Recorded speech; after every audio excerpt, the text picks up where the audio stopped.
Nous sommes de retour en direct dans cette édition du 10 septembre 2024 du live de TV Finance, votre quotidienne consacrée à l'actualité des marchés financiers. Et comme tous les mardis matins aux alentours de 9h15, eh bien, il est l'heure de retrouver un autre mastodonte des marchés financiers, le pachyderme de Day by Day, Mathieu Driol. Bonjour Mathieu.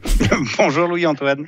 Merci beaucoup Mathieu d'être avec nous ce matin. Mathieu Driol, vous êtes analyste senior chez Day by Day avec nous pour nous aiguiller dans nos stratégies d'investissement ou de trading. Aujourd'hui, on va commencer par parler d'ArcelorMittal. ArcelorMittal, alors, deux salles, deux ambiances. D'un côté, on a la chute du marché de l'acier en Chine qui pourrait peser sur les cours. De l'autre côté, on a les analystes financiers qui sont plutôt optimistes. Kepler-Chevreux a réinitié la couverture du titre avec un objectif à 38. Du coup, vous, sage que vous êtes, vous vous situez plutôt à la hausse ou à la baisse?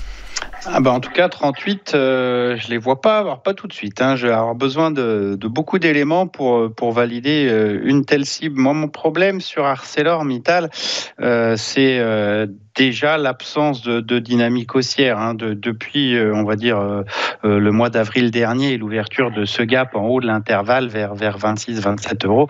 Mais les cours sont plutôt dans une logique de pression baissière avec des creux et des sommets descendants. Alors, ils ont atteint courant de l'été, début août, le support majeur à 18,40 et on a vu l'ouverture d'un gap haussier, ce qui a concrétisé en fait le retour des acheteurs. C'est une zone qui est forte, qui est plutôt défendue. Sauf que cette zone qui est défendue n'a pas permis le franchissement de la résistance à 21,46. C'est une zone qui est renforcée par le ratio de 38% de retracement. C'est une zone sur laquelle, au vu de la grande bougie noire d'il y a 4 séances, c'est une zone qui a fait revenir les vendeurs. On est donc toujours sur cette logique de pression baissière sur ArcelorMittal.